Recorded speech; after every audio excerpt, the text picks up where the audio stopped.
And at that point, I had something that I thought was fairly solid, that I was able to go back to the state and to the companies with and ask them and say, this is what I've done. This is what I've found. And this doesn't really make sense to me. Is there something that I'm missing? Why is this the case? Why are these accounts not receiving payments? And so I was able to ask that question through the information that I acquired, which didn't tell me anything on its face, but the answers were all there. And the answers were there for the people whose job it was to actually look for those answers, to actually check the accounts, make sure that the money was being properly deposited. That was just there in the data.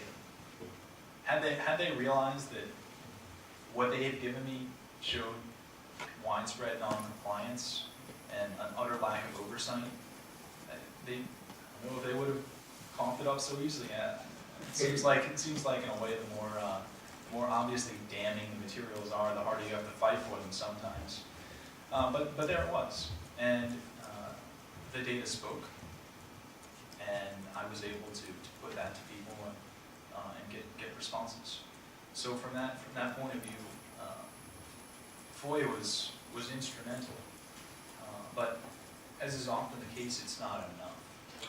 You have to know what you're looking for, and you've got to often apply what you get to really produce the kind of journalism that's gonna get at the answer of some of these questions.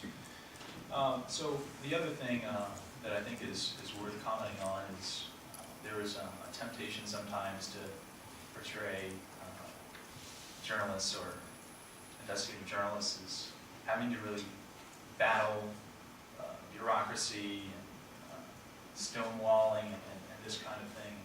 And I think some journalists who interviewed me about the stories once they ran portrayed it in that light, and I felt that in this case that was unfortunate because that really was not that close to the reality.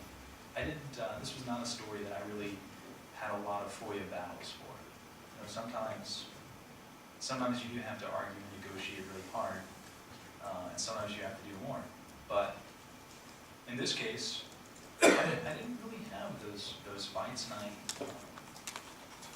I had a pretty good experience with the Department of Mines, Minerals, and Energy, and I thought that their requests and the way they handled it was generally pretty reasonable. They were pretty responsive. There were points of frustration, certainly, but in general, my approach towards FOIA and to open records is not to say, I'm entitled to this, hand it over now, but to first to really think about what it is that I want, what I need to get, and then to approach whoever I'm asking for it and say, this is what I'd like to have, this is what I believe I can have. Why don't you tell me what the best way is to request that?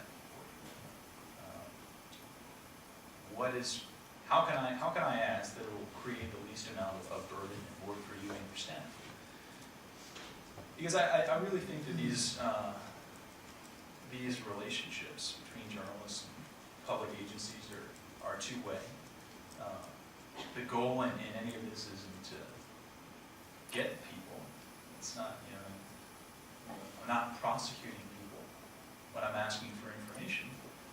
But you hope that you're going to improve the working of government through it. And so it makes sense to take that sort of approach to me and be sensitive to what you're actually asking people to do.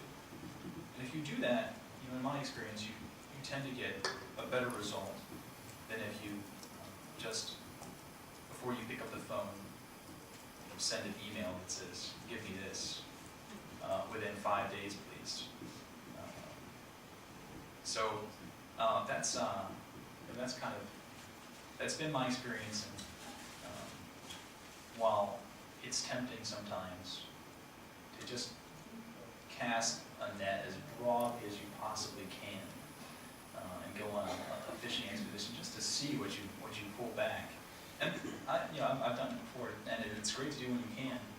But the reality, at least for me when I was in Bristol, was that your FOIA budgets, you've got to use it smartly, and you've got to maximize the opportunity that you use it for. And so while I might like to ask the Richmond City Council for all its correspondence relating to jokes, and that can be revelatory. So maybe somebody will do something like that. But the truth is, unless I have some sense that someone is acting appropriately, or that I have a likelihood of finding something, I'm probably not going to ask for it. I'm not going to ask for something just because I can have it, just because it is public record. The kind of thing that I'll really go after, so I've got limited time and resources, is something that hopefully I'll use, and that will be of public interest, and that it will serve a journalistic purpose. I think journalists have a responsibility to not just claim records, but to do it in a responsible way, to ask for things that they're actually going to use. And I've certainly been guilty of FOIAing records that I thought I was going to use, but I didn't actually use. But that's an experience that's informed my thinking about it, and it's something that I try to incorporate as I go forward and think about. I'm asking for something that's going to cost somebody's time and effort, and the more you're able to demonstrate that you're asking for a valid reason and that you're using what you get, I think you're going to meet with a better response in general from the people that you're asking. That relationship's important. It's best when it's not adversarial.